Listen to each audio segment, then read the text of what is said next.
Today's August 4th, 2021. It's 6:10 p.m. And if you don't know it, you're at the Maple Run Unified School District Board of Directors meeting. First item on the agenda is the agenda review. You have a copy of the agenda before you. I need to add a couple items that were missed. Add an item B to item 8. So we'll have item 8B, Superintendent's Report, and item 8C, Board Announcement. And with those changes, we can I have a motion to accept the revised agenda, please. Thanks. Great. Thank you. Any discussion? All in favor, signify by saying aye. Next item on the agenda is pledge allegiance. If you will all rise and stand. And flag is here in this one. Pledge allegiance to the flag. United States of America, to the republic for which it stands, one nation, under God, indivisible, liberty, justice for all.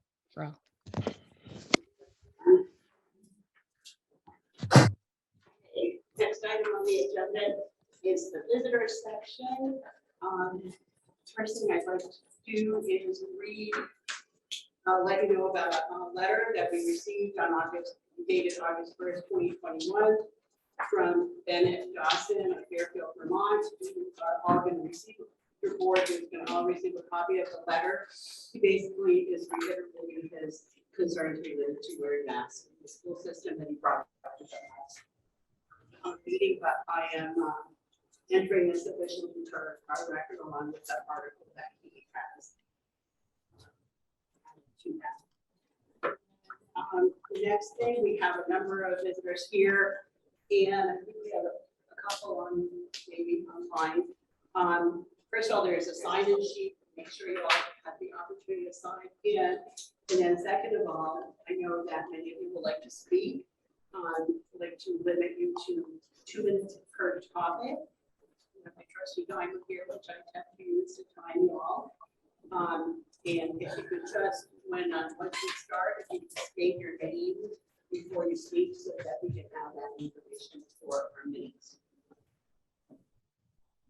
Okay. So, if you're online and you wish to speak, can you put your name in the chat, please? And you're going to tell me what happened. So right now we're just going to go with people here in the, would this be called the gallery? The gallery. Anyone in the gallery wish to speak? Yes, ma'am. Hi, I'm Dr. Jen Williamson. SROs cause actual harm, which has been documented nationally, statewide, and even within Maple Run. Studies have confirmed that although everyone's intention was to protect our children from becoming the next Columbine, actual protection is absent and real harm happens every day with the presence of police officers in our school. As John Nichols pointed out in his dissent letter, presence alone is considered a use of force by police. At the last board meeting, you discussed the option of mentoring by SROs, and I can tell you that I had a parent contact me whose child was forced to interact with an SRO against the advice of his healthcare providers and wishes of his mother. The principal at Saks developed this torture to allegedly help him get over his fear of SROs that started after his sister was abused by an SRO at BFA. Multiple former students have also contacted me to tell me about their traumatic events in which they were unlawfully detained and arrested by SROs. Real harm versus fear of potential harm, or impact versus intent is the issue at hand. Regardless of the intention of the program, its impact is traumatizing students. In addition, the students who are most likely to be harmed are those who have already been marginalized. Black, disabled, or LGBTQIA students are multiple times more likely to experience intervention by SROs. But this intervention often sets them up for a lifetime of consequences. Please consider how you would want the board to respond if it was your child in one of these demographics. I'm a parent of a child with autism, and I've been telling you for over a year how I feel about it. So either you haven't been listening or you think it's acceptable to pay someone to harm my child. On a different topic, mandatory masking in schools. Yesterday during the governor's press conference, he left the implementation of masking up to the districts. As a primary care physician, I'm daily looking at the stats in Vermont. Today, Franklin County is only 74% vaccinated, and the 16 to 17-year-old range is at 65%, 12 to 15-year-old, 52%, 12 and under 0%. The county is considered tier 4 out of 5 for safety and is number 11 out of 14 Vermont counties. In addition, according to the CDC, Franklin County today is now in substantial level of community transmission, and masking indoors is advised for everyone, vaccinated and unvaccinated. Please continue to implement masking in all Maple Run schools this year to protect the children and the people to whom they come home.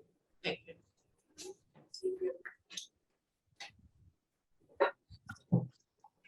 Yes. Hi, my name is Sarah Auer, and I'm here as a parent and a student within the Maple Run Unified School District, as a community member and a member of the Neighbors for Super St. Albans. I'm here to provide public comment on police in our schools. I do not believe that we should be dealing with children in our schools in any capacity. Police do not make our schools safer. Research has found that the relationships between students, parents, and school staff are more important than making the school safe than increased security measures. We should allocate resources to build positive relationships between students and staff instead of funding police and schools.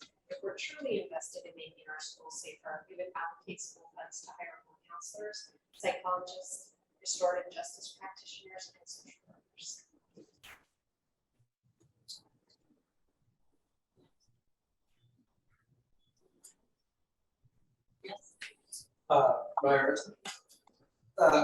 When the process of examining police and schools began, we were challenged by many, some of which are on this board today, that everything we provided, from stats to stories, were not local, did not represent the local school district, that all we had was anecdotal evidence. Now, almost a year later, we have local data, which shows a pattern worse than the state data. We have local stories that show a pattern of abuse of power. Conversely, those in favor of keeping police in our schools have nothing more than rosy stories of some kids feeling fine with police. I want you to just take a moment and think about the fear I as a parent face every day as I walk my black children up to the school doors. The fear that my children will be tackled to the ground, abused, hurt, killed by the people you have decided, despite their track record, should be protecting my children. By a police department with a history of violence against adults and children, by a police department that has some of the worst racist arrest disparities in the state. You worry about school shootings. My reality, my kids' reality, the reality is that for every school shooting, there are dozens, if not hundreds, of cases of police hurting and killing people. This is why I want to push back on the idea that you can support this program and still care for students. You can certainly care for some students and support this program, maybe even most, but not all. Not my children and not other children that we know will be unfairly targeted by this program. We currently spend more per student on police than any other school district in the state. All of this for a program about which the American Association of Pediatrics says there is no evidence that security officers or police make schools any safer. And they could make them more dangerous for students. I want to quote someone who said that they were in favor of police in schools, actually. If a reliable car were to get a broken headlight, we fix the headlight, we don't trash the entire car. The truth is, the policing system in our country isn't broken. It's behaving exactly how it was set up to behave, marginalizing communities that are historically marginalized, while maintaining white supremacy and the status quo. But for the sake of argument, let's treat this police in schools program like a broken car. And I hope most of you who revere law enforcement wouldn't take a broken car out onto the road. You wouldn't drive it. You would take it to get fixed, and until it was fixed, you would not operate. That's exactly what several school districts in Vermont has done, Brattleboro being the latest just last week. The data is here. The evidence is there. This program hurts students. We've seen it. We've already seen it. It makes students feel unsafe. It is not in any way, shape, or form equitable. Anyone else? Yes, I'm Jeffrey Nelson. Hello to many of you again. I read an article about 2 months ago about a lawsuit against the Bennington School District by a teacher concerning illegal termination. I sort of assume most of you are familiar enough with the details, either from the article or behind the scenes. You can find it just by Googling VT Digger, Bennington teacher. She alleges various discriminatory practices, including harassment by the SRO and in general harassment by the entire system. In particular, the SRO had been instructed to target students who had had negative interactions for further contact, and in fact ended up singling out a Black student for negative interaction during class.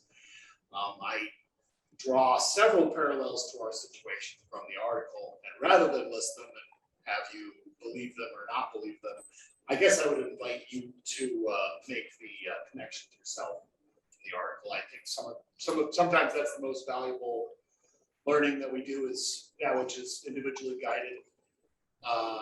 It would stand to reread if you read it 2 months ago like I did. I read it again today, and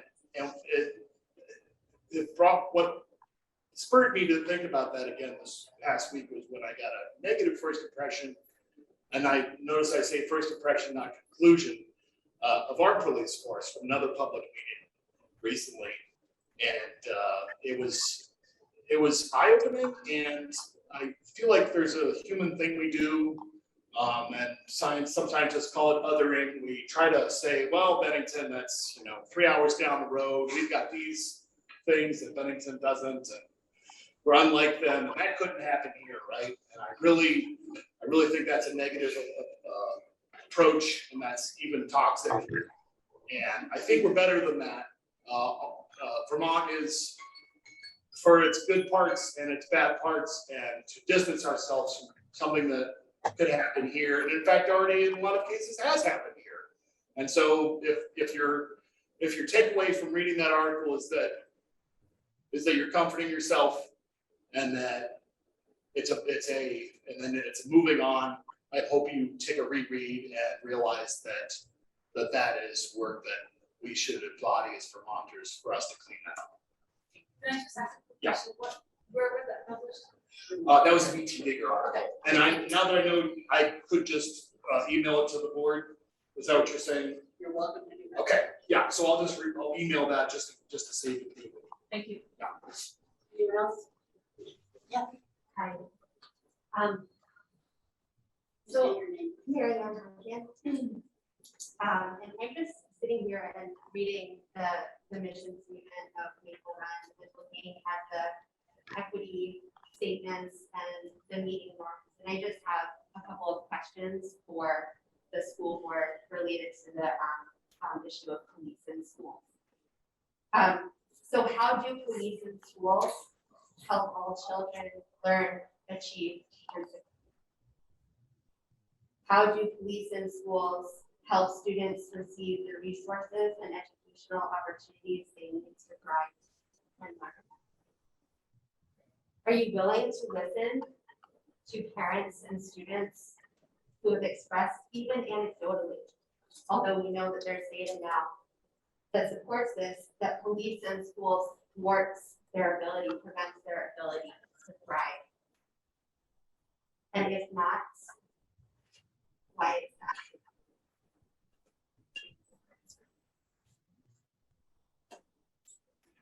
What did you say your last name? H-U-N-K-I-N. Thank you. What for my notes? Anyone else? Anyone online wish to speak? Yeah. Reese Kelly. Reese Kelly. Reese Kelly, Mr. Kelly, would you like to speak? Hi, yeah, I just want to echo again. This is Reese Kelly, he, him, his. I think everyone has hit on all the high notes. I just want to acknowledge that I'm another person feeling the same way, thinking the same things. I'm in this community. We've been with you for a year now, and I wonder what that feels in your seat to see the same group of people strongly, passionately, deeply, painfully advocating for things for our own kids, for the larger community. I'm curious how that feels for you to witness that. And I wonder what you think or how you anticipate our kind of engagement will go afterwards. I know I'm going to keep showing up for students. I'm going to keep showing up for the community. I'm going to keep showing up like I am on a walk with my dog, on vacation, because this means a lot to me. And I also think a lot about feelings are not facts. And I've heard a lot of feelings in support of SROs that don't line up with the facts. And I imagine that as a board, it's a really difficult thing to make decisions that impact people's feelings when we have so much research and data that shows the best ways to support our students and to support the young ones in our community. And I'm not in your seat. Some of us who have spoke are not in your seat either. But I really hope you do the right thing. I hope you do the right thing, knowing that some people may disagree with you, knowing that you may temporarily hurt other people's feelings, but the long-term result is that we need to do what's right for our students. And what I see as right is getting rid of the SROs from the schools and validating all of what has been shared so far. So thank you very much for listening. Thank you.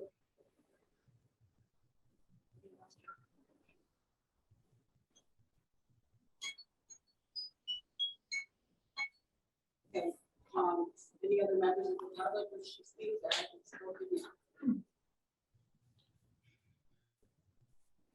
We've covered the visitors section and move on to the agenda. Next item on the agenda is the consent agenda with 3 items in there, minutes, meeting package, and staff changes. I'd just like to make a comment on the minutes. I thought the last minutes, particularly in the visitor section, was extremely well done and very much in line with Robert's Rules of Order as with regards to running this as a business meeting and not putting personal statements. I thought that well done. All right, so hearing no other issues related to pulling anything out, we have to accept the consent agenda. And we're now moving on to old business. So next item on the agenda is the SRO recommendation discussion. So Bill's gonna give us sort of an intro to this topic, but I just wanted to quickly say that at the last meeting, we reviewed every recommendation made by the SRO committee and generated some questions, and we received some responses to those questions in our kit. But Bill has way more information, and I want him to introduce his information before we move any further.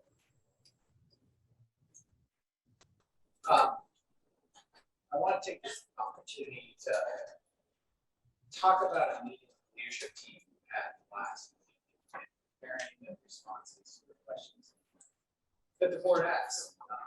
We don't see this as a group as a easy decision for the board. I will say that amongst us, we have the range of perspectives. Having an SRO to not having an SRO. We have that there. But I'd like to thank Mr. Erickson for his comment last board meeting. I think that was very much, it really explained your why, as Simon Sinek would say, for your passion for this. And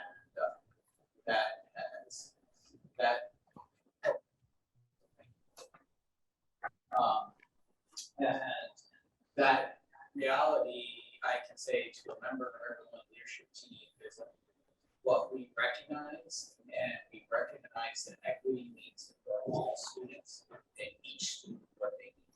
I want to be really clear about that, but that's the position we stand in as a group, and that we believe every child needs to have what they need to be able to take full advantage of the education here. We see this issue as a multifaceted issue. As I told you, we have this range of our perspectives, and really tried to look at a few pieces of who we were. We had a really good discussion about who we are as a team. One of the things there were a couple things that ran really true for us. We've all seen the national data on SROs and reports that have been cited in public comment. those reports.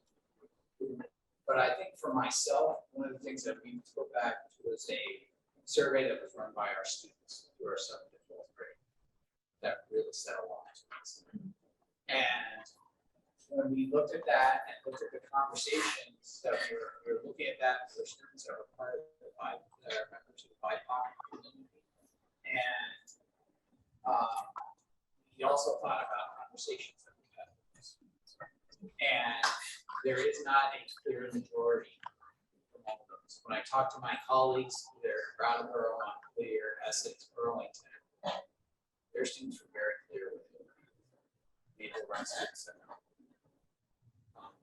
And that, and just talking about the BIPOC, not the members of the students that aren't present. So when we think about equity, we'd like to have a win solution for each member. And we really see more of a dichotomy, and that's what makes this issue so tough for us. And we say that dichotomy within the BIPOC community, not looking outside. In addition, we also think about when we look at programs, when someone does something wrong, we work with the individual. It's been referenced, and we know school resource officer that did not handle some student situations professionally at all, and that person would. We wouldn't do that with a principal position. We would do that with a teacher position. We would say eliminate the teachers, individual, all procedures for that, and HR procedures and investigations. So that's been really part of our forethought. But then what we did was we did a T-table analysis. What are the pieces that we see as a team that are in favor of not having SROs, and what do we see that's in favor of having SROs? And I'm just going to read you that. It's the easiest way I can do that. For removing SROs, we said we generally are not involved in selecting the SRO. Well, that started to change. That's not going to hurt. It's a person-specific position. The effectiveness varies with the individual person. When students have negative experiences of law enforcement officers, their presence in the building can be a barrier to their access to education. SROs in uniform carrying weapons can frighten children who have negative experiences with law enforcement. SROs are not necessarily trained in mental health, and some marginalized students, staff, and parents have reported they feel safer if the SROs are removed from the schools. What we saw that was in favor of keeping the SROs is we've been able to request a change if we don't have the right fit for an SRO. We have many members of our team that have experienced unsafe people and circumstances within our building. Some marginalized students and staff and parents have told us they feel safer with an SRO presence. We experience SROs building positive relationships with children and children that live in the world of law enforcement. We had times when we needed SROs to support us and support mental health professionals when they can't handle a situation. That does happen. And that happens. There was an article on the RMS explaining how in some cities, mental health professionals have stopped doing their work.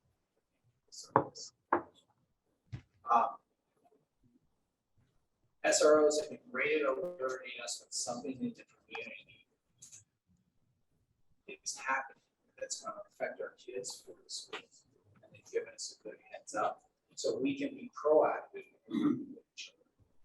And that's happened. It's been a real way of being responsive to the child, and sometimes saying to the child, it's not learning, or making sure that we're not putting kids in harm's way if something's happening.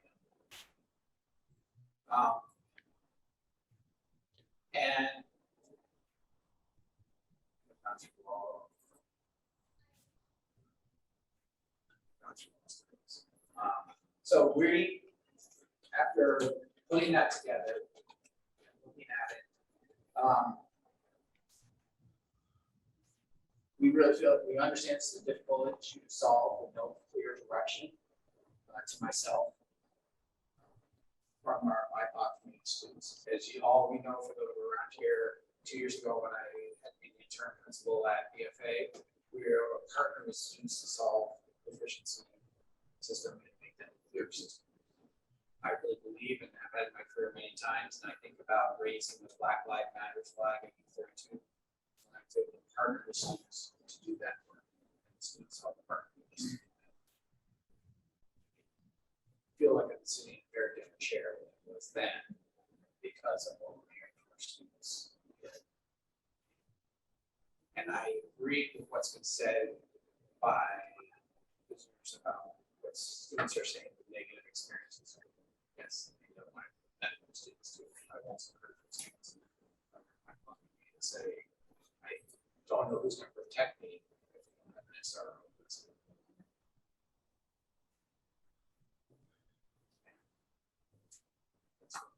Saying, I'd be glad to, I know we gave you the questions in advance, I'd be glad to have any clarifications from those questions.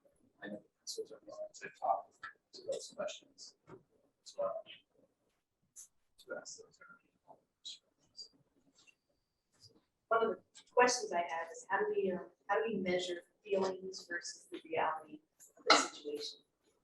So I think one of the things I've learned throughout my education, my experience in school, feelings are someone's facts. They're a perspective, and you have to treat them as a fact for that person. I can't go change. I mean, use 10%. It'll be fine. If Tim feels some way, that is fact. As an adult, and that will change her. I have to understand it. I have to try to support it, and then say, how do we work together? This is not a place where there's black and white. Feelings are black and white. It's perspective. It's the reality there. Wish there was a better way to measure that. There isn't. So I have two follow-ups to that. One's a question and one's an observation, and I think something I did last time. I appreciate that you want to get student buy-in and voice for this, but again, I do not think this is a majority rules issue. If one student doesn't have access to their education based on a system that we put in place, and it's our responsibility to address that. And I'm sorry that more students are not coming together for that. We don't have that alignment. But I don't, how as a school board do we determine how many kids are okay to not have access to their education based on the system we have in place? And I don't know, I can't get past that. So I guess I wasn't clear. We should see people on both side. Well, but I guess that's another part of it. We continue to equate the SRO's equal education. Like when you say we wouldn't do that with a principal or a teacher, and I want to say, of course we would, because for a student to be educated, we have to have students and teachers, and we need to have our custodial staff, and we have to have our kitchen to feed them. Do we need to have an SRO in uniform in our building for our kids, all kids, to access an education? And I would argue that we do not. Alicia, so there are some people in the study that say they absolutely feel unsafe if there's not one. So I think what Bill's trying to say is it goes on both sides. I absolutely understand that there are some kids that don't feel safe with an SRO there. I also know that there's kids on the other end that say, I don't feel safe if there's not one. So I think that's where that balance, like you can say, well, one says that one kid who doesn't feel safe if there's an SRO. What about the one kid that doesn't feel safe if there isn't? That's that balance. It's 6 in one hand, half dozen in the other. That's But I don't agree with that, because I feel like the voices that are in favor of that model are voices that represent the majority and the people who are in a position of power. And again, this is a position where we have marginalized students in different positions. And I said BIPOC, but there's also studies that it's LGBTQ and students who are not neuroatypical. If they're not neurotypical, they're neurodivergent. Sorry, thank you. But again, in that case, there are other students that we should be reaching out to, or not even, the other piece that I'm so bothered with is we reach out to these students and families who are marginalized and ask them to solve the issue. Like, that's not okay. It's on us to fix this. So, thank you. Thank you, Bill. Nilda, Yeah, this Yes. is Joanna. I would like also like an opportunity to speak if that's okay. yes, please. Thank you. I want to just support Alicia's statements just now. And I also want to support the statement that Reese Kelly made this evening. Can you hear me okay? Because the sound quality, okay, sorry, thank you. The statement that Reese Kelly said tonight when he talked about feelings don't line up with facts. And in my experience, I watched every single one of the SRO committee meetings and the findings. And although I think people did an amazing job and their dedication was fantastic, I didn't walk away with feeling that a lot of it was based on fact. A lot of it was based on feeling. A lot of it was based on anecdotal information. And whether that be from administrators down the line, and that the facts that we do have are pointing in the direction of removing SROs. I don't see a lot of facts that point us in the direction of holding on to them or modifying our program. And one aspect that I'd like to bring up that I'm not seeing any, at least I haven't seen the conversation, is around the, even the financial aspect of it. And what's interesting is that we have 3 SROs in our 3 city schools. And in our city, we have a St. Albans Police Department, we have a state police barracks, and we have a sheriff's department. And so if we're talking about safety, the only school that doesn't have a full-time SRO is Fairfield, which is the school that's the furthest from any of these in-town, safety resources. So it doesn't even really make a lot of sense when we think about it from a safety point of view in terms of how quickly somebody from emergency services can actually get to a school, that the school that's the furthest is the only one who doesn't have one. So I have been a part of the grant application for SROs back in the early 2000s with a few different schools. And this was a difficult process for me because I have worked very closely with some SROs and found their services to be, some people's services to be invaluable. But in listening, when we're talking about equity, when we're talking about the comfort level of all of our students, I agree with Alicia, we've got to go back to the mission of our consolidated school district, and we need to make sure that we're providing a safe atmosphere for all of our students.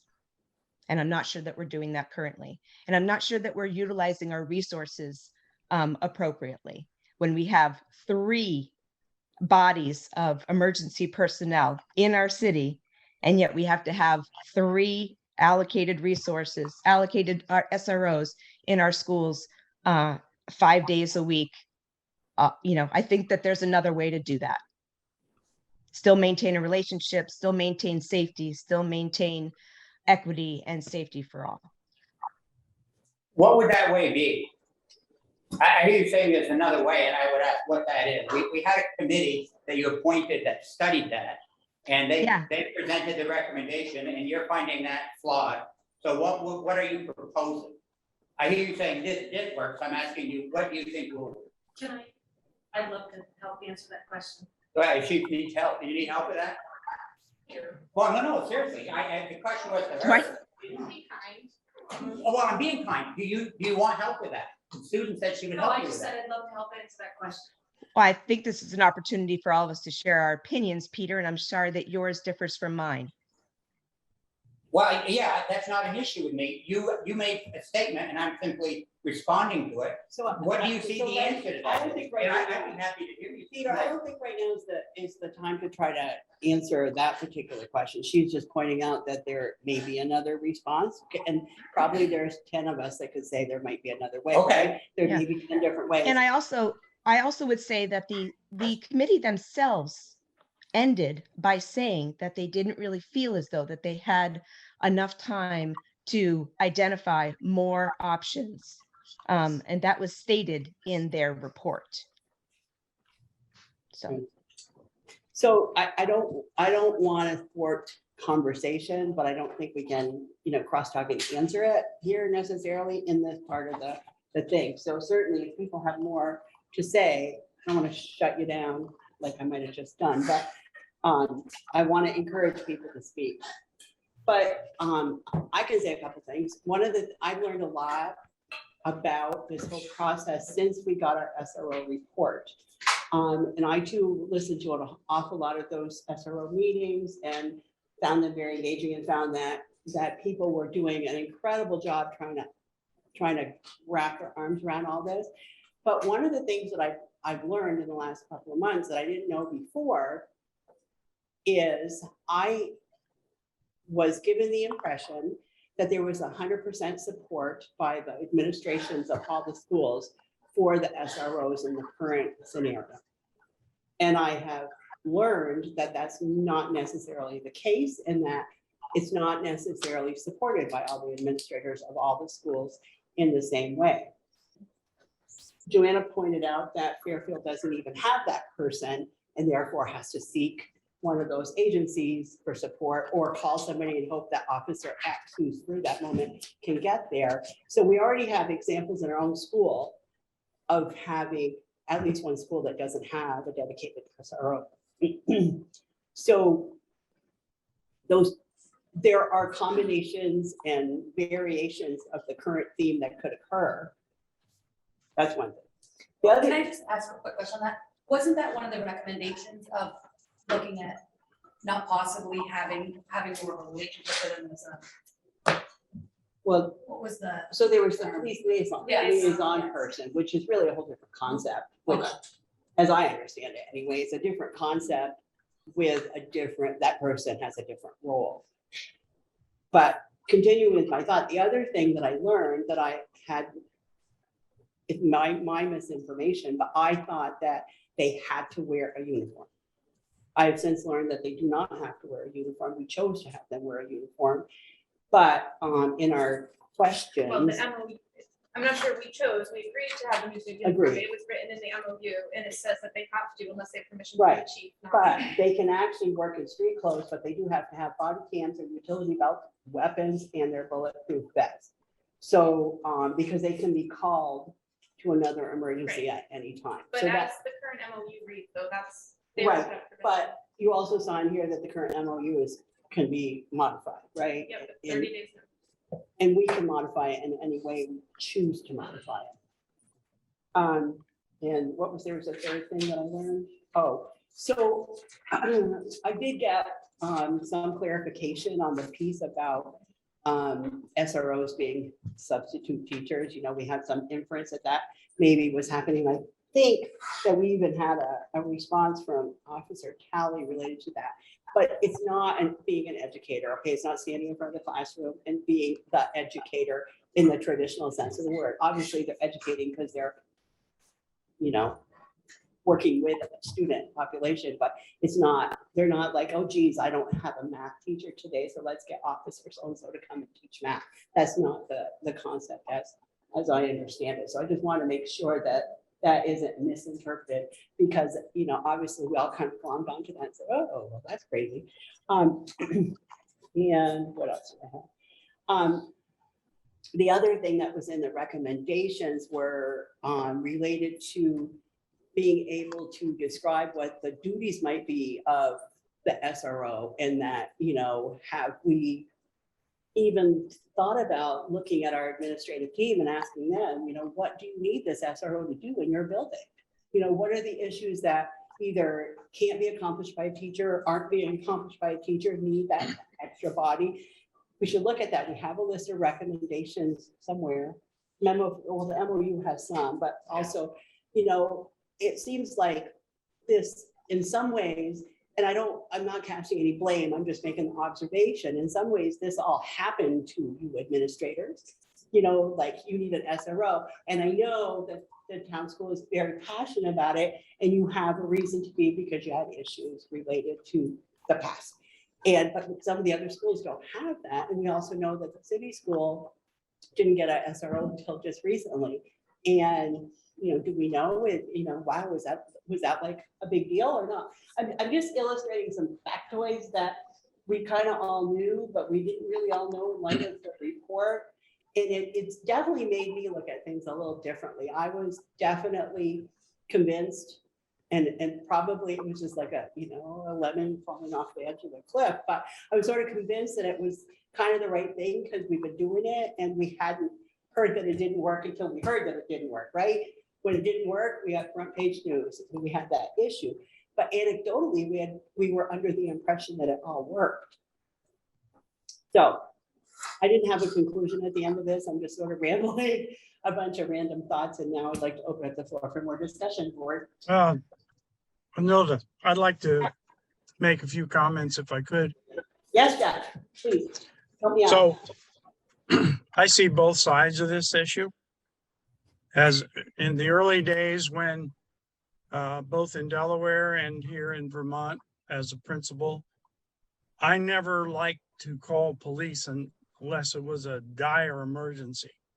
My early belief was there's no place in schools for police. There were a couple times when we had to call police because we had an issue that was very severe and it was a police matter. We got into the SROs because they were offered to us for free. And whenever school boards get things for free, it looks pretty good. I then saw as the next year we had to pay 1/4, and the next year we had to pay half, and then the third year we had to pay 75%. As boards had to pay in full, then there was a discussion, gee, do we need to pay for the car? And do we need to pay for this? Anyway, that was the financial piece. I am so impressed with the people who have protested and come to board meetings and talked, and how disciplined, polite, thoughtful, yet firm they are in their belief. Now, as a white guy, I have not had to say to my 3 sons, when you go out and you're stopped by a black officer, make sure you do this, you do that, you don't talk back, blah, blah. I haven't had to worry. I've had to worry that my kids will do something stupid, but not because of the color of their skin.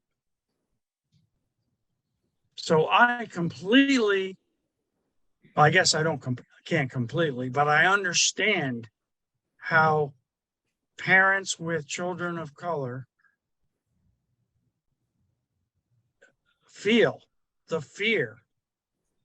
And I'm not sure whether the parents are more in fear or the kids are more in fear, but it's there. And we see it across the country. We've seen systemic racism.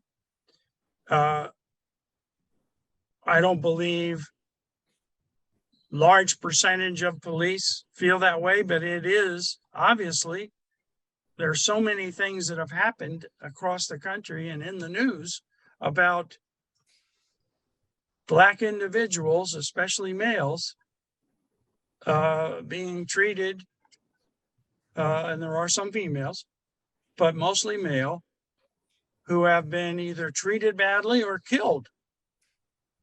So I can't believe how respectful our community members who have protested the SRO situation. So I'll end my comments. I could talk forever about it because I've asked Mike. Mike and I, my son Mike, have discussed this over and over and over.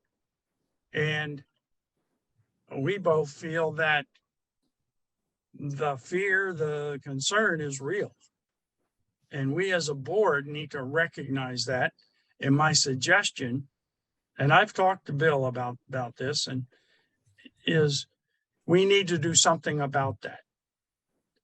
Obviously, all our surveys, you know, the majority of kids, the majority of parents, the majority of staff want the SRO. But we need to not neglect those that are so concerned, because their concern is real. And whether we investigate having liaisons, similar to, we have someone in our policy to go to if there's a sexual harassment or harassment of any kind. There is somebody listed in each school. It's a state mandate that we have somebody that people can report various types of harassment. I think we need to do the same thing with SROs. If there is an issue, if there's something that happens, fine.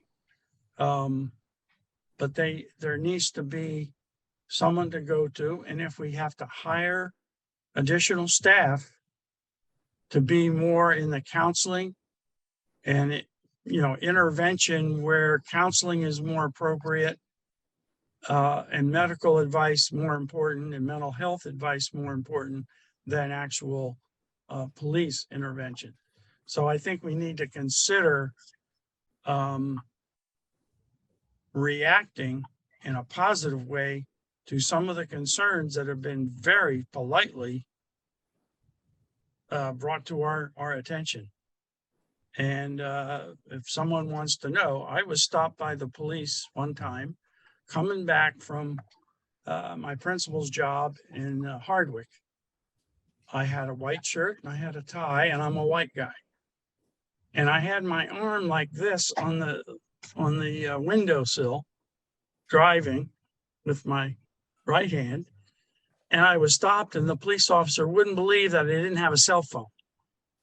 And I kept saying, I've got the cell phone right here. I'll show you. I haven't talked on the phone for 2 hours. He wouldn't believe me. I had an instance and a small issue that police officer didn't believe me. And I said, I'm on your side. I'm a high school principal. I'm not lying to you, but he wouldn't believe me. Well, that's like a 1% of 1% of how people of color feel when they're not trusted, they're not believed. So I understand what the people who come to our board meetings and talk. And I think we as a board need to recognize it and do something about it.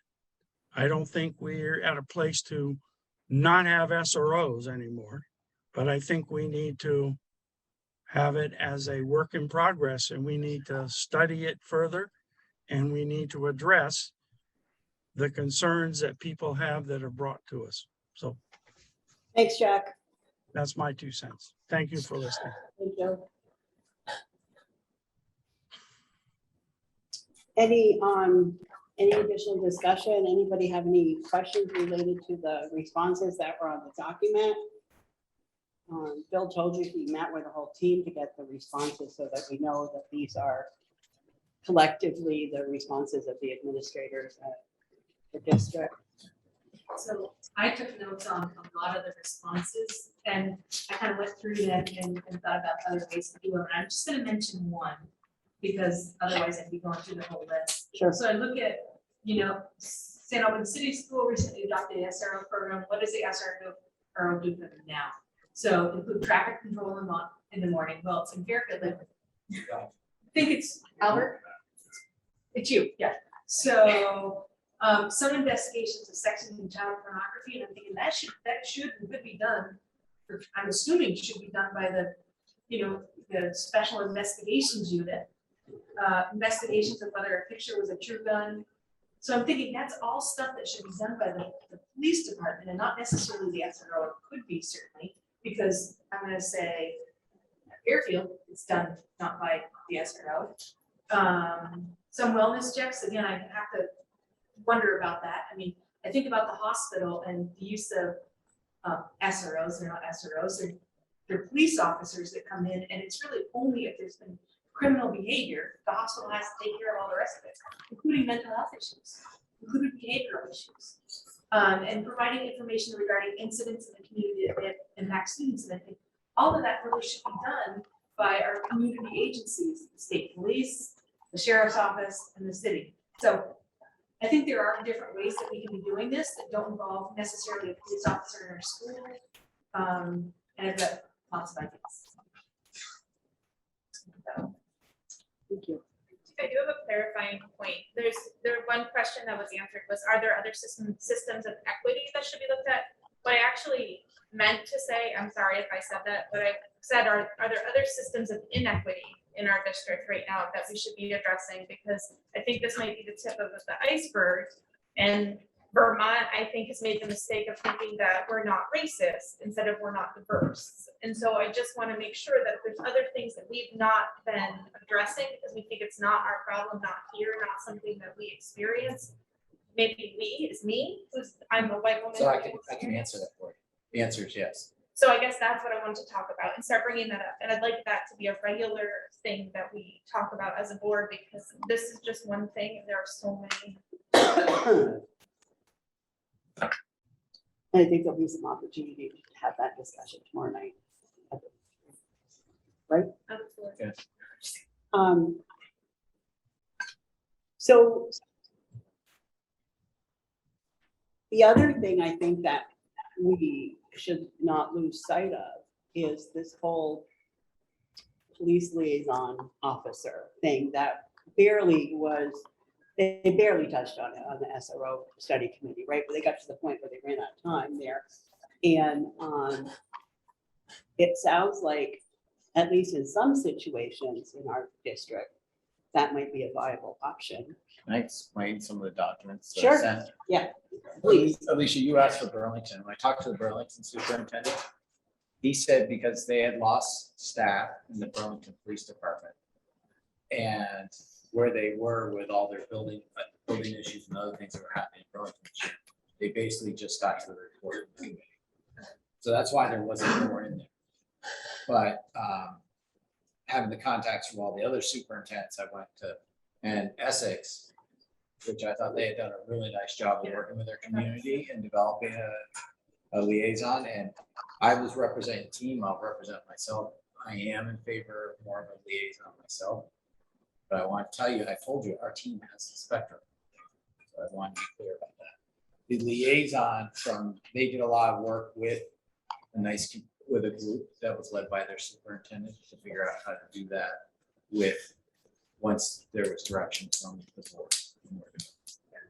And I hope, to Katie's point earlier, that students who feel safer with that kind of protection, there can be education around, there's somebody in the background or off campus working for us and keeping eyes out or doing the things that we're outlining that is still important, and that the study committee recommended that there still be duties that are assigned, but we continue to say SRO, SRO, SRO. And I think for me, that language is problematic when I look at other opportunities like this, to have somebody who's not necessarily on site, but still able to provide the policing part of it if something needed to be. So you're saying more like the liaison.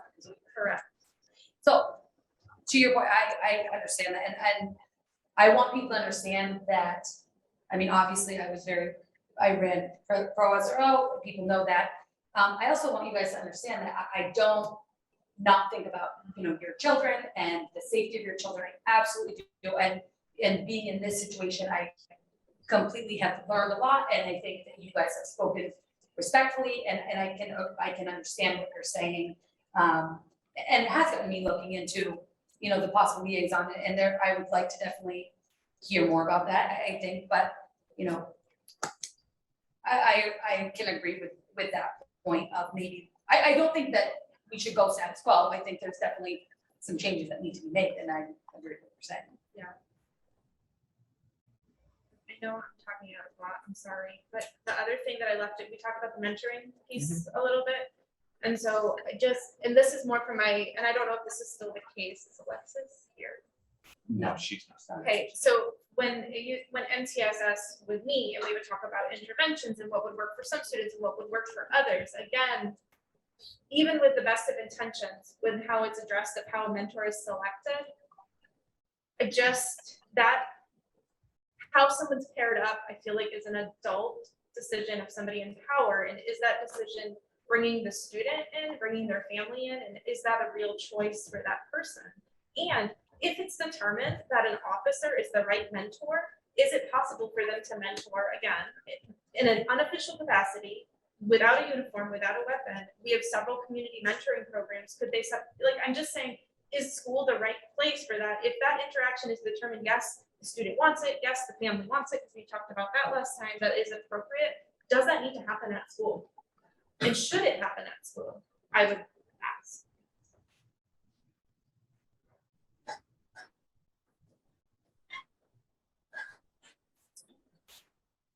Yeah, sorry. I know I'm just. With the mentoring, just to understand at SATEC, that it's not like anything official. So students, make a conversation with the SRO, maybe develop a relationship, and then the student self-selects, wanting to talk with them, and they check with the family and stuff like that. So it isn't anything.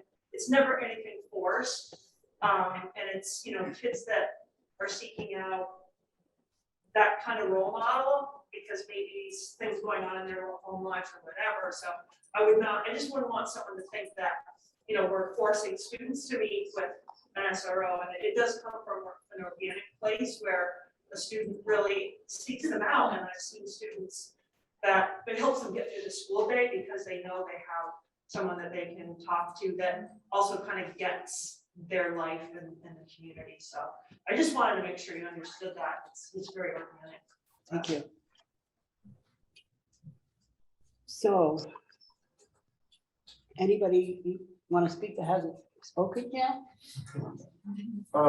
Sure. So, I'll say I believe that I have listened to the viewpoint of the community, and I believe that I have heard the concerns, and I do see that the current system has some gaps, and I think that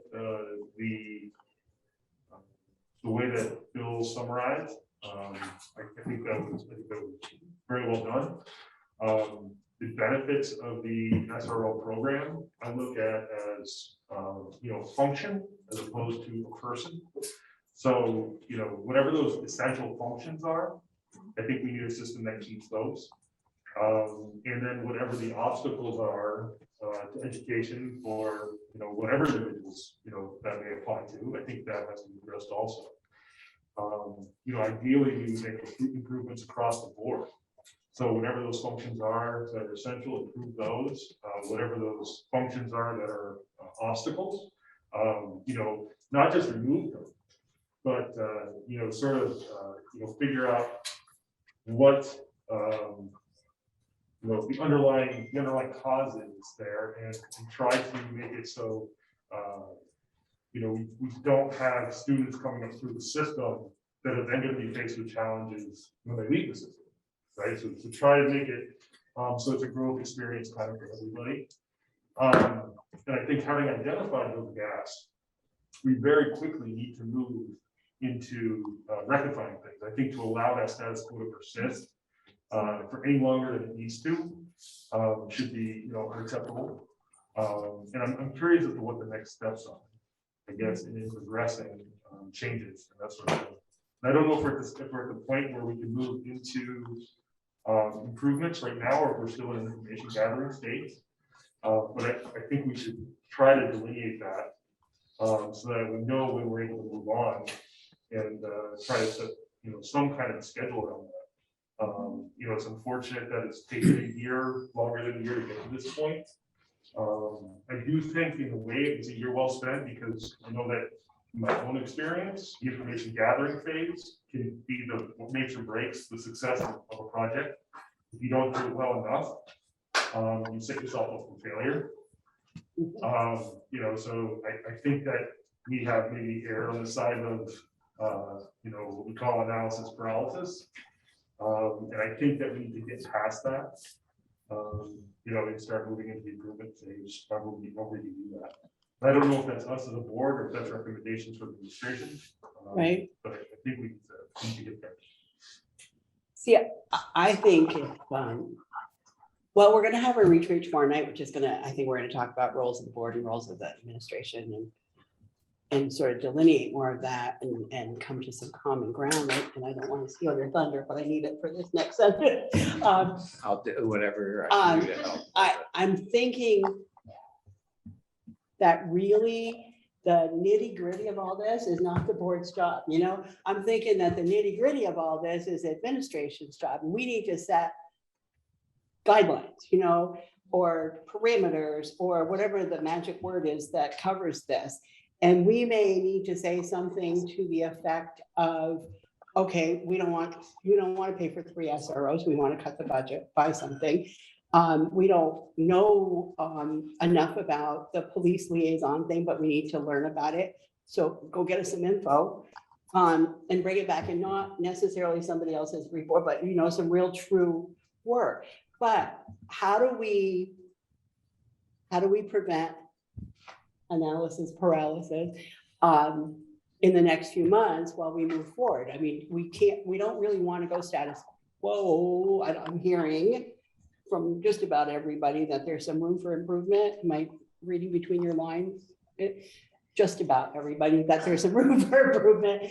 And we want some improvement to happen. And I think that we also need to get some of this done pretty soon, because the MOU's gotta happen. Yeah, and speaking with the chief of St. Albans Police, he said he needs a decision somewhere here in August of which way we're going. And right now he has 2 staff members that can be SROs, but he doesn't have a third. And so he's not gonna go down that road until he hears from where the board's at. And I totally understood that when he said that to me a couple of weeks ago. I said, I get this.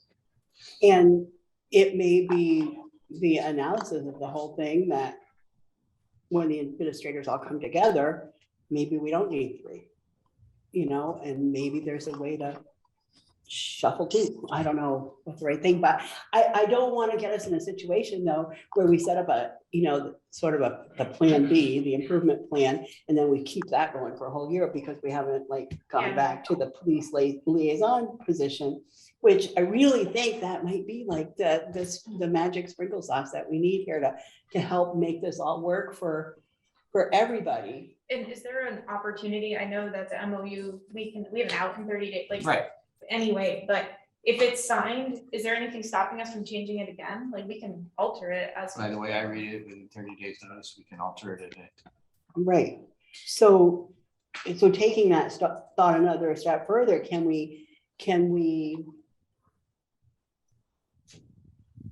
make it an action item on the 16th agenda that we formulate a actual statement here that says, we task the administration to do a set of things. With guardrails or with suggestions that we. Oh, I think we need some guardrails, but we need to give them some latitude, at least for an interim period, right? I mean, I think we need an interim period, and also we need reports. The other thing, and that's the key, I think, is what you just said, the reports, because the MOU says that there is expected to be a yearly evaluation. Right.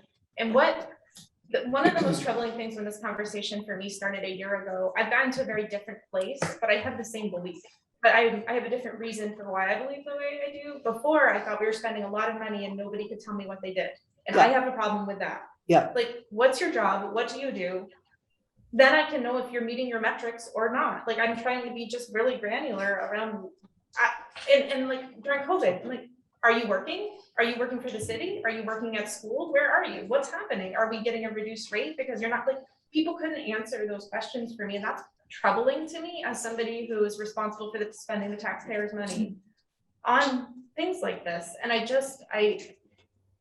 anytime there is something like this amount of money spent or any amount of money spent on it, there's got to be accountability. There should be a clear job description, and those reports have to have good information. And again, I don't want to be in the weeds. I don't want to run the schools, but I want the information to say, okay, we're doing okay, or nope, we need to course correct and this is not working well. So that's what I would ask. And I've got just two more. Go ahead. Comments. So, and again, it's actually has something to do with what Alicia said, like, but I'll get back to like number 8 here. Do SROs teach about hazing, harassment, bullying, and retaliation? And what it says, the answer was school staff members trained in the most recent statutory guidance conduct these trainings, and the SROs are welcome to participate. And for me, I'm thinking, why wouldn't that be mandatory? That's a different issue. But the other big thing is, I cannot fathom that we're spending this kind of money and we don't have any, I'm gonna say, control over, we don't have an ability to say, okay, what are the goals? How did you do meeting them this year? This is what we'd like to see differently next year. Like, we don't have control over that. And we don't, and there was some talk about a review, I think Jack talked about it, maybe a review of things that happen. We probably don't even have control over that either, because they're employed by the police department, and all of this is under the police department realm. And to me, that's disturbing. So, yeah, and I hear you.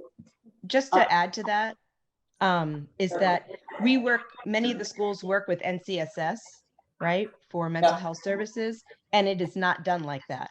So we have weekly meetings with the provider from NCSS who's within the building, but then also their supervisor. So there's a huge amount of conversation and accountability and supervision that's being conducted on a weekly basis.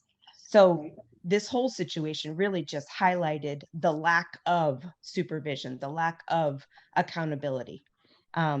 And so we all know, I mean, those of us who work in a school building, if you have another body in there, you're going to use them and you're going to have them go sit in a math class who may not have a teacher for the moment. And so that also adds to the level of concern for me in terms of how SROs are being utilized on the daily basis in a school setting. Thank you. So I'm going to go out on a limb here and say something that I probably get yelled at later, but maybe we didn't exercise our rights to do some of those things that you have stated, because I think that we had a contract with a service. We were paying them money to provide us a service. You got all the rights in the world if you're the people handing over the money, right? So we need to be able to exercise those rights, and part of it is, as I said earlier, we thought things were smooth sailing, right? You know, like in the school, I've been on school boards for freaking ever. I'm sorry, I shouldn't have said that word, but anyway, and I certainly know that when there's a squeaky wheel, people come and tell you about it, right? So you're constantly putting out a fire that's before you. You're not like going out looking for fires. Tomorrow night at our retreat, hopefully, we're going to get some guidance as to what are the metrics that we should be looking at. What are those metrics? When should we be looking at them? How often should we be looking at them? And whoa, when do we say, wait a minute, this ain't okay. We need to fix it. And that's what we need to do more of. And I think I remember being on a school board when we did some of that. And I now can tell you that I also remember being on a school board when we didn't do a lot of that. And everything is not always, you know, what do you call them? Unicorns and fairy dust, right? I mean, we're not, and we got a lot of unicorns and fairy dust. And I think that some of it was true and some of it, we maybe needed to get more data, but we didn't ask for it either, right? So we have to take some of this ourselves by not asking for it. So I think this is like a huge opportunity for us to look at this issue as a big driver for a bunch of change, looking at tomorrow night as a retreat, as another way to get sort of become a more functional board without trying to micromanage the school. And we all have that little tendency every once in a while that we want to do that, but I'm really hoping that if we can, have a good meeting tomorrow night, have some discussion on, board governance and board relationships and how we, play together in the sandbox, so to speak. And then we can have an action meeting on the 16th and actually delineate all the rules, parameters, guardrails, whatever you want to call them, because the other thing that keeps running through my mind, there's all these quick, cute little terms, right? What is it? What you permit, you promote kind of thing, that whole saying. And that's kind of haunting in this a little bit for me, because when I hear parents say, how many kids are enough for you to do this to? What's your cutoff? Do you only want 10 kids in trouble, or 5, or is it 1, or is it 20, or is it the 300 plus by population that we have? 300 plus, right? 350. Thank you. So I'm talking way too much. I should be facilitating the discussion rather than talking, but I would really like us to be in that place to have our retreat tomorrow night, try to have some discussion about this and other things tomorrow night, and then come up with some document that we accept that forwards direction to the administrative staff. But I just want, I'm gonna say this tomorrow night, I'm gonna say it tonight, so at least it'll be out in the public, and that is, I'm not as set in stone as what you think I am. I just want to say, I think that as a board, we have the job to either say yay or nay, and then hand it to the experts, which is the administration, and let them fine tune it. They're the experts that know what's going on in the school, what we need, what we don't need, what's right, what's wrong. And I think that as a board, the biggest fear I have joining any board is micromanaging, where we get into, we're trying to fine tune everything. That's not why we were elected. We were elected to hire good administrators so that they could run the schools. And that's where I think I stand. I think the whole idea of paralysis, I think we're there, we've had it. We haven't moved on this for a long time, and I think these people deserve an answer. I think the general public deserves an answer. Everyone deserves some sort of movement on this. And that's the way I feel. I'm not so totally set in stone, and I'm not anti everybody. It's just, I'm frustrated. I think we should move. So just for the record, we didn't get this report till the first meeting in June, right? So we haven't been like sitting on it forever, and we did have to do a process of analysis. We couldn't just like take it and do nothing with it. So what we've had is we've had the public come and talk to us for about a year about it, and that is true. But we as a group, and this is probably one of the most frank and open discussions we've had about this since the whole thing came on. And if we have that discussion, that should take, I would think, should take place in public and not at a board retreat. I would think that the public should. I don't think we are going to make any decisions tomorrow night. We're talking about roles and responsibilities and relationships and interactions and that kind of stuff, not about this. Okay. I just want people to be open tomorrow and talk to each other about whatever. But there's a person that's leading our discussion. It's not going to be me. Oh, I lost my train of thought. Damn. I'm also swearing too much tonight. Oh, so when you were talking, the other thing I want to say is, we got in the weeds by requesting the task force, and I'm guilty. I'm the one that kind of requested it. But I think it was one of those situations where we had to get in the weeds. And if you look at the other school communities that have done this across the state, the board got in the weeds for a bit there. And even though it's not necessarily our role, and now we need to relinquish the part that isn't our role, we had a role to play to become informed. Once it became an equity issue and an access issue to an education, it's our job as the school board to rectify it. Right. And I do think too, that it's important that we have these discussions in the board, because otherwise we don't know necessarily what the issues are. Right. Meaning we don't have the details. Right. The reality of what's going on. So how can we even make recommendations? So I do think it's important that these discussions happen. And we have a better understanding of what's going on. And it was also our job to be open. It was not our job to come into this with our minds made up. It was our job to come into this open and be willing to listen and learn. And I don't know that everybody on the board did that. So people already had their minds made up, prior, prior to this study committee and prior to us coming to a proper conclusion. So I would agree with Nilda that we just got the report.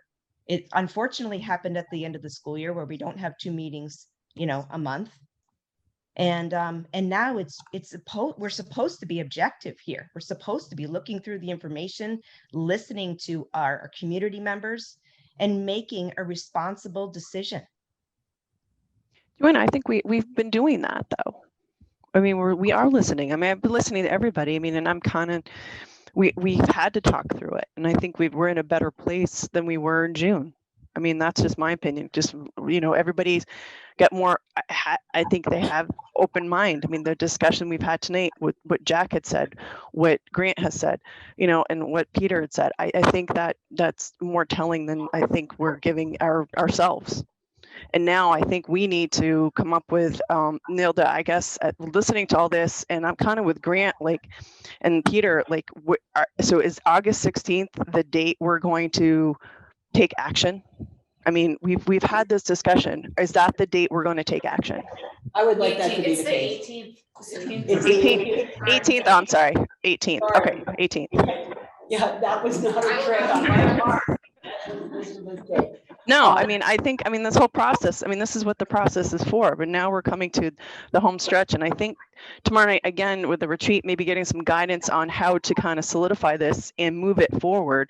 I mean, we've come a long way. I mean, I don't think we give ourselves enough credit. I mean, I know we don't all agree with each other. We don't have the same opinions, but at least for me, I've learned a lot in this process. And I think that's important too. And I appreciate everybody in the community coming forward. I've learned a lot. I'm not perfect. I want to make it better for everybody, not just the students, but we also got to see the people that are teaching our students, the people that are with our students every day too. I feel like we're kind of losing a little bit of sight there. But again, I know it's all about, we want to make sure our students are safe, but we also think of the people that are with our students 24/7 as well. But that's just me. I've learned a lot. I appreciate it. But Joanna, I have to disagree that we, I think we've come a long way. I'm not suggesting we haven't come a long way. I think you're misinterpreting what I'm saying. Okay. Well, if I am, I'm sorry. I'm saying that I don't think that we're, not making a decision quick enough. That's all I'm saying. Okay. And I'm saying that when you make a decision, you shouldn't have made it 5 months ago. You should be making it based on the report that we received in June, is what I'm saying. Okay. I'm saying that you should be making a decision based on all the information that has been brought to you. Mm-hmm. And I think we're doing that. And I think people can change over that time too. But regardless, Absolutely. So I think we're on the same page. I just misinterpreted, but I just would like to know the 18th, we need to move forward. And I totally agree. Is that what we're doing? So the 18th is the date. So Al, you're chafing at the bit. Please talk. Yeah, Tell us your well, thoughts. I've remained silent for a long time, You have. and that's not like me. Correct. But I want to point a couple of things out.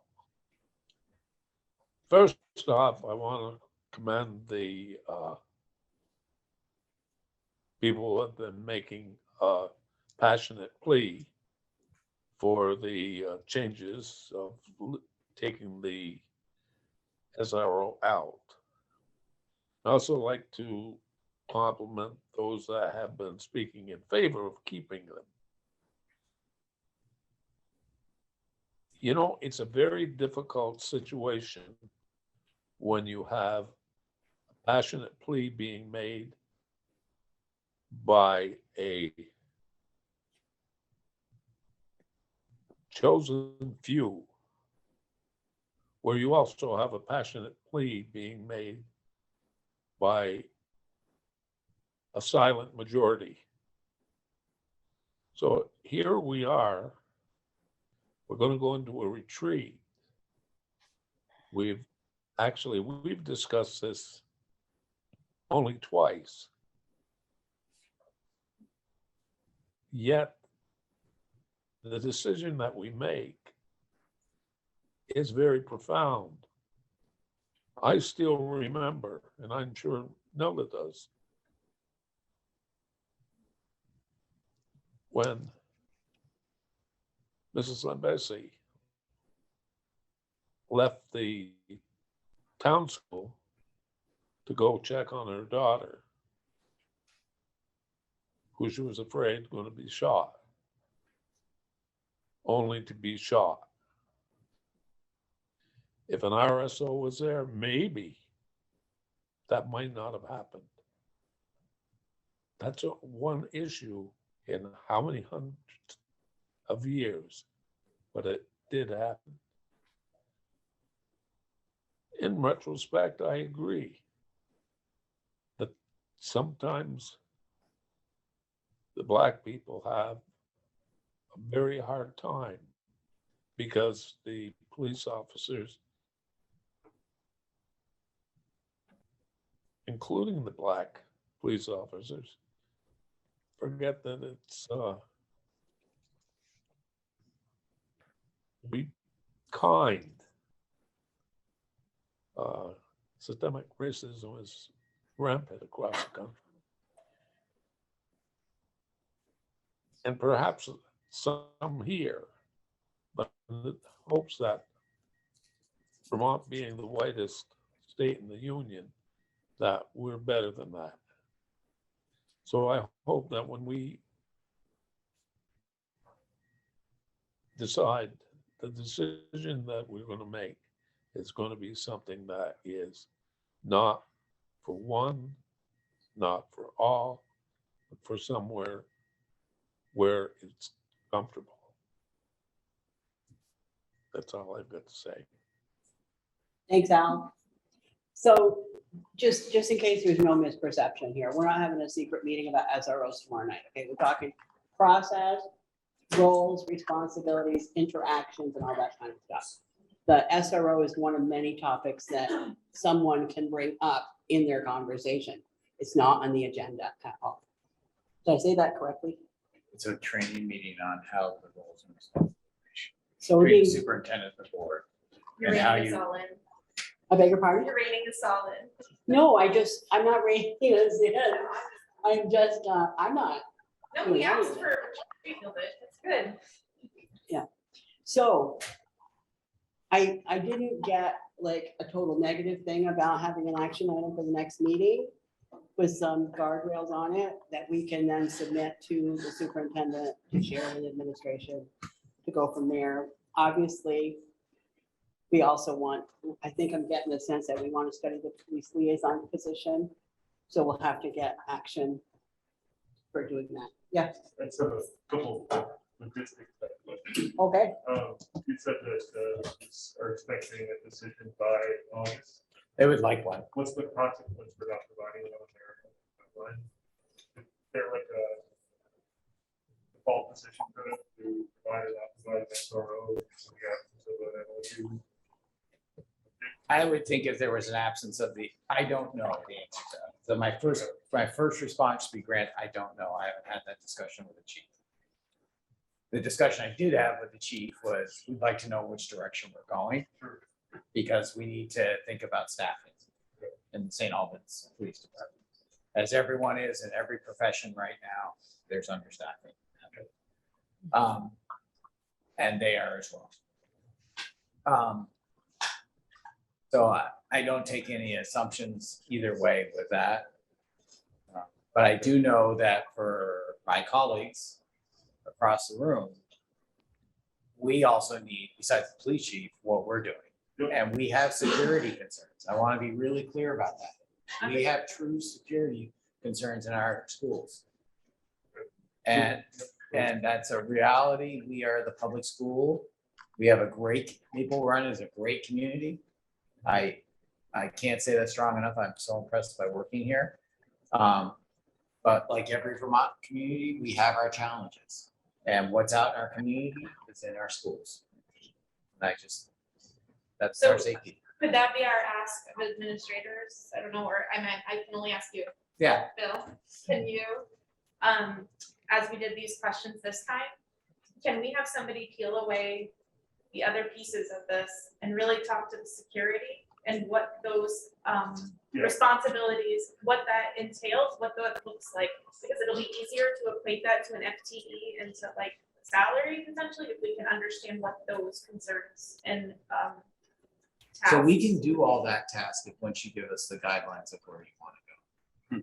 So we need that, we need, and I understand that you feel that way, and I feel that it's, that you need, Milda and I were having this discussion, and the decision was to go the path we've gone as a board. So with the board making the decision and guidelines, I don't feel we need to, personally, as your superintendent, I don't feel like I need the board to say every piece of the decision. But I also feel we need some direction of where to go. We can tell you the pieces of security issues that we have, and what we feel that we could go work as a team and say, what does that look like for an FTE and all that? We can do that. But if that's, you know, if you're going there without an SRO, we can tell you what that's going to be. I think I said in the last meeting, we've increased our mental health support. That's something this board decided to do 3-4 years ago. We've been building that system. I can tell you that off the top of my head, I think it's at least 3 FTEs, if not 4, that we're putting in place this year from last academic year. You know, we have, I can give you a whole piece from the recovery plan. As I said, I'm more than willing to do. There's a lot that's coming in that plan. So I guess what I'm really getting at is that if safety and security is a concern, I don't want there to be a gap in coverage if it's a legitimate concern and a need for our district. And so that's what I'm getting at. If we decide as a board that this is not, SRO is not going to continue and we're going to shift to a different model, I want to make sure that those concerns are addressed in that gap so that it's not. and that's what I was trying to express in my opening comments. I probably didn't do it eloquently enough, but we have safety concerns. And if we lost the SRO tomorrow, there isn't someone to go out and hire. That's the hiring. And Alicia, you work in HR, I work in HR. The hiring climate is not good. And there may need to be some interim process before we end up with the final process too. You had another question? Yeah, you know, just going through the MOU, I think it's becoming clear that the SRO or liaison officer, whatever we wind up with, is really a component of the overall security, safety, Mental well-being, health, mental health, well-being, it's right, exactly. obviously. And it's maybe a smaller part than what it has been. So we're obviously going to be focusing, we're going to be spending some time on that MOU. What other policy procedures do we need to also be looking at on that day so we can give you a holistic feedback? And you don't get that right now. But Yeah, that's something I need to. that's something I think we need to know about when we have that meeting. So that we're focusing on the right stuff and we have the right decision points. We can do that work. Okay. So I just got ready to close out this topic, but I don't want any board members that had any questions or other comments that they need to make do not have the opportunity. So those of you online, anything more you wish to add? Anybody in the room have anything more they wish to add? I think this corner's spoken enough. Yeah, fine. Yeah, that's what it's about. What we're doing. Okay. Well, good for us. We're now on item old business retreat update, and Bill is going to give us some detail. Well, you gave a lot of it. I know. I'm sorry. I kind of stole your thunder, but it worked for me. So That's quite all right. That's quite all right. So as you all know, we're working with Mike DeWeese, who we've worked with in the past as a board. Mike is coming to work with us as you all identified what issues you want to talk about in the board retreat, which was board roles and responsibilities and relationships within the board and outside the board. And then the other piece that he's bringing, and I think you got into it tonight, is around, we're calling it reports, but it's really, for me, it's about how does a board properly monitor the system? And there are components to do that. And so he's bringing some presentation work that's been done by the National School Boards Association, which I think is really good work. And I've been in that work previously with other school boards about how do you monitor the system. I actually think it's the highest responsibility of the school board. Some might say it's hiring the superintendent. I actually think that monitoring is really crucial. And you can get to the right level without micromanaging. And there are different types of reports and systems that can do that. So he's going to take us through, it's a very interactive piece that comes from the national school boards where it prompts you with discussion to kind of get to what do you need to know as a board, and have those discussions. So I see Mike doing that. Also coming back to our core mission statement, and our core values. What does that, and how do they affect what we're doing? But I think it's a real time for us to talk about those roles and responsibilities and have that less agendaed, but more conversation. Anybody have any questions about the agenda? You guys good online? Okay, thank you. All right, we're moving on to item 7, new business. We have 2 federal grants to award, and the first one is the contract for a responsive classroom. And I would like to receive a motion to award the federal grant for $42,000 to the responsive classroom as recommended by administration. Thank you. Second. So Katie made the motion and Al made the second. All right, so we have a motion on the floor in discussion. This is Angela's motion. Are you going to speak to Angela's grant? Are you speaking to it, or if there's any questions? does anyone need to speak to it? I think Martha and I should give a little context for both of these. Okay, thanks. They'll be funded by federal, as I put in the memo, they're both federally funded through the recovery money. Both of these we're required to have by federal statute to have other bids. But what they do is so unique, it can almost go to a sole source. We did capture other bids because we're required to do it. But it's hard to award it to another organization because they don't do what these organizations do.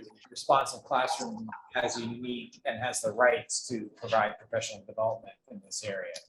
So, Angela, what did I miss on the Responsive No, that Classroom? was great. I think this is, SATEC has really embraced Responsive Classroom for probably over 20 years. We really wanted to focus on this last year, but our work was really around the COVID opening of schools and weren't able to. So we really feel it's important right now to provide this student-centered social emotional learning approach to teaching and learning, especially as we're dealing with the pandemic and we're really focusing on that aspect of our students and the school system. So the nice piece about Responsive Classroom at this point is they have a K-4, which is child development centered, and then they have a 5-8 course portion that is really adolescent development. So it really kind of tailors, because as you know, if you work with 1st and 2nd graders and 7th and 8th graders, it's not the same thing. So it's really helpful if they have the 2 kind of levels. So we're really excited to be able to do this and provide this to all of our staff. It would start in August and it goes throughout the school year.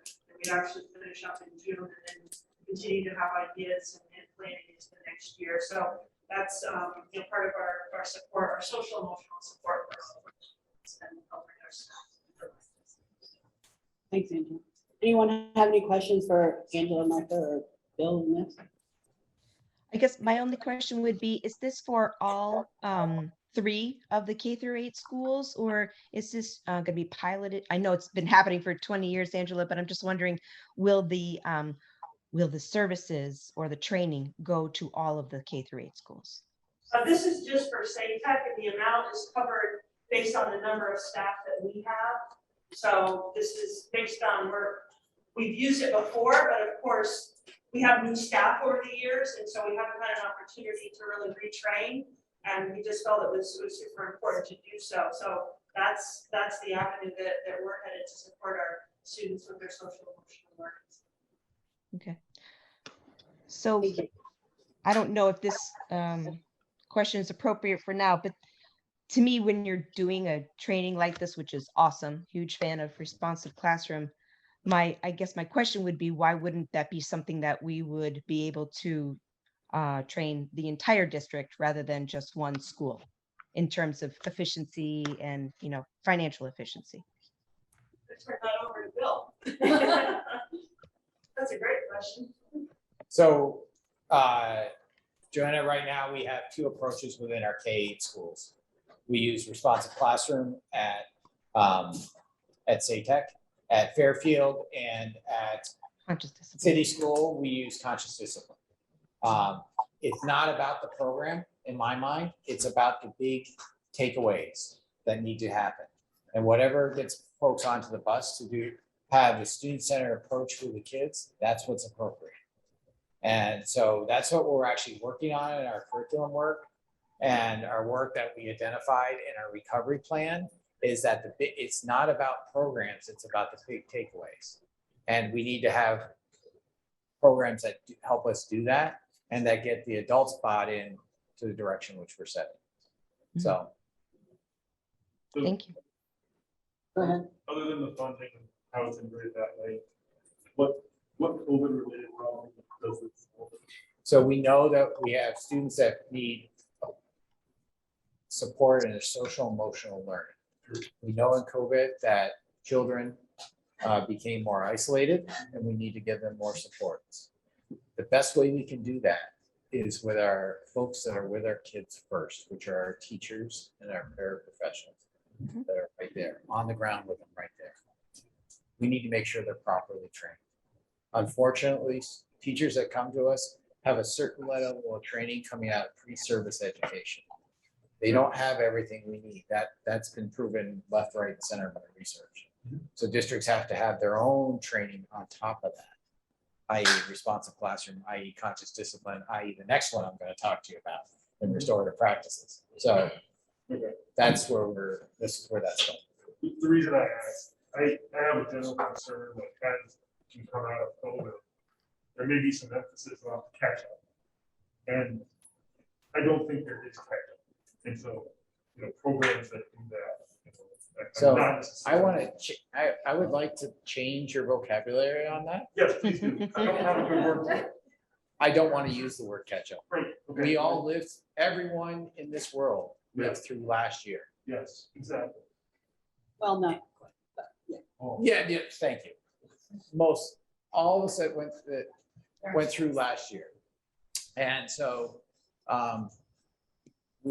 I actually think we had some tremendous growth last year that we're not recognizing. And some things have been recognized from the past 18 months that we should be recognizing. Our kids have become so much more socially aware and have become much more patient. And while they become more isolated, we need to help. But they've also become more resilient because of it. So I don't think it's catch up. I actually think we've learned more the importance of transferable skills and less the importance of content skills. And if we listen to our employers, they're not looking for the content skills. They're looking for the transferable skills. So I choose not to use that word. Is there a word that to describe the thing that we should not be doing?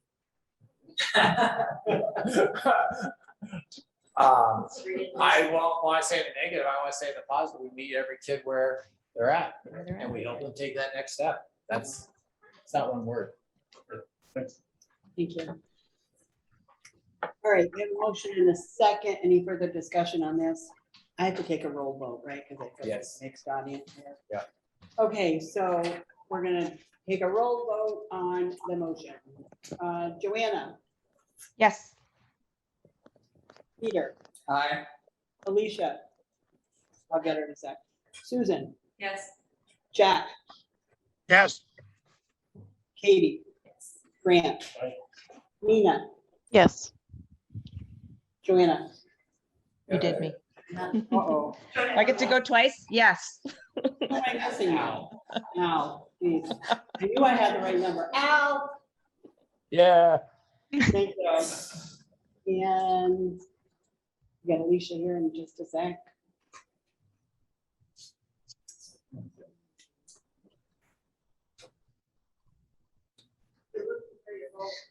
Aye. Aye, thank you.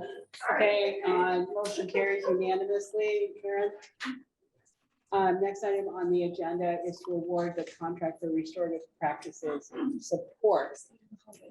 So I'd like a motion to award the contract for restorative practices support in the amount of $250,500 in year one to Partners in Restorative Change So moved. as recommended by administration. Thanks, Al. Is there a second? Second. Thanks, Jack. Good. Discussion and presentation. So normally Alexis would be here. She's on her well-deserved summer break. This has really been championed and led by her, but championed by many in the leadership team. So I'll take it up for her. We have seen that restorative practices is the cornerstone of our recovery work. And if I was giving you that presentation, you would see that's one of our major places. So we've engaged the Partners in Restorative Change to help us with on-the-ground work to build our own training cohort, which we've been working on for the past several years, and to work closely with our social emotional learning committee and building that work.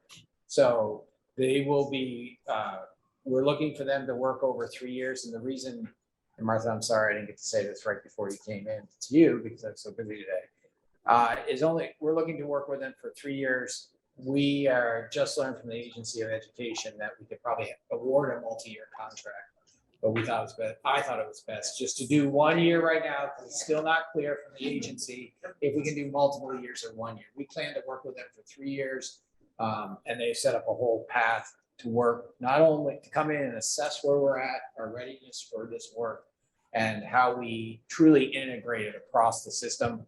And this is across all 5 entities. And we have representation from staff who are willing to be leaders and trainers across all 5 entities. So. Thank you. Any question? Which one are you suggesting? It's the first of the whole, it's his holistic restorative schools project of the Partners in Restorative Change. This is again, just like I did with the last one, there's really no one else in Vermont that can do this work. So we went out and got other costs. They're not even close because it's not to the detail in which the proposal, and you saw a very lengthy proposal. Yeah. And we're ready to engage in this work, and they've done a very thorough job explaining what they can do for us in partnership. So it's gonna cost the same at Fairfield Center School as it is gonna be at DFA? I am giving you the cost across the entire district of $250,500 For 1 year. for 1 year. The other years will be a little under 300,000 for the second year. A good size grant. I don't mean to digress a little bit, but does this work potentially help with our SRO conversation as well? Yes, it helps with our inequities conversation that you were asking, looking at other inequities. And I said, yes, we do. Okay, thank you. Thank you. Any other questions? Bill, just a quick question. I heard you say that this is it for the first year, which I understand. Will there be continued monies, federal funds for this, or will this be our responsibility for year 2 and 3? I didn't understand that part. We'll be totally funded through our ESSER money. We've allocated, as we've planned out all our ESSER awards, we planned out all the way to FY25. Fantastic. Thank you. Okay, we ready to take a vote? Then we're going to take a roll. Joanna, Aye. Peter, Yes.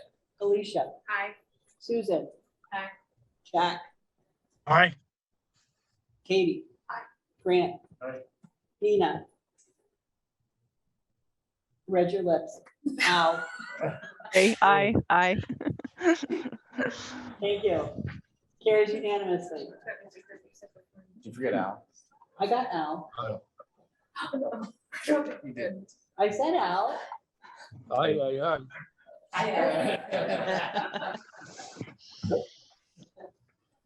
I could tell you what the Italian symbol is when you do that. Yes, go. Yes. All right. Moving on to other business. Okay, warrants. You have the warrants in your packet, and we need a motion to approve the warrants. And the motion usually goes something like,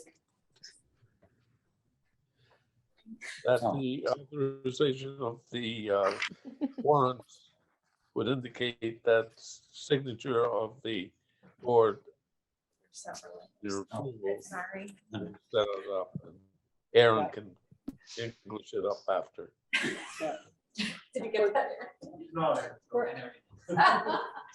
so we're gonna embed that language in the next agenda, right? Yeah. Okay, thanks.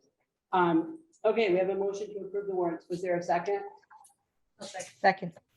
Thank you. I think I already did that. All in favor, signify by saying aye. Aye. Aye. Any opposition? Oh, gosh, sorry. Go through the roll. Okay, Joanna, Aye. Peter, Hi. Alicia, Aye. Susan, Aye. Jack, Aye. Katie. Aye. Grant. Aye. Nina. Aye. Al, Aye. thank you. Motion Aye. carried. Everybody's a comedian tonight. Okay, other business item B, superintendent's report. I don't have much else to add except for and I said this at the last meeting, but if you haven't seen any of the summer learning opportunities and summer engagement, I have heard from my colleagues that there's been tremendous connections with kids. I've seen evidence of it myself. I know Aaron and I have been trying to post to Facebook and a few other social media of great things that kids and teachers have been doing together. It's been phenomenal work across all our schools. So I thank my colleagues for making that happen for our students because it's been tremendous. Thank you for your efforts. I don't have much else to add. Well, you've been relatively quiet tonight, so. I was just hoping for some information on code requirements. So we have not been given anything in writing. Right. And so I did not attend the press conference yesterday. And one thing the secretary has been really clear on in the past 18 months is do not react until we see something in writing from the Agency of Education. So hopefully we'll see that tomorrow or the next day. But I know I read third hand from the reports in the Messenger and on Digger of what was said. But I have had the experience of what was said in those press conferences, and what came out in writing was different. So. Okay, thank you. All right, thank you for your report. Question. Next item. Yes? Bill, are they requiring masks? Well, that's the question now. Are they going to require it or recommend it? And we need to see what comes out in written form. And what are we doing? We gonna Not doing- require? We're not sure yet. We're not sure yet until I see what comes from the AOE, and then we'll go from there.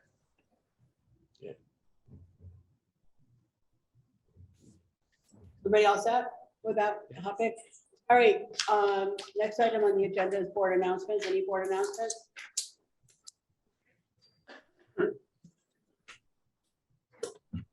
Well, I'm just gonna make sure y'all know that there's a board retreat tomorrow night, be there at. It's starting promptly at 5:30. Food will be served. I'm exiting at 8 o'clock, whether you like it or not. It's over at 8 o'clock. So come early, stay late. And next item is agenda for future meetings. We have on here still implicit bias training, anti-racism training, recovery update, 5-year plan, IT study, in-person meetings, which we're kind of doing. I think we take that off until we get some other rule. And anything else let's just put on SRO discussion. SRO vote. Sorry. SRO action. There you go. Thank you. And I would say COVID update. update for the next meeting. We'll have a little bit of update on the agenda for discussion. Yeah. Right. All right, we have no reason to go into executive session. Is there any other business that needs to come before the board? Hearing none, the meeting is adjourned and the time is 7:58, right?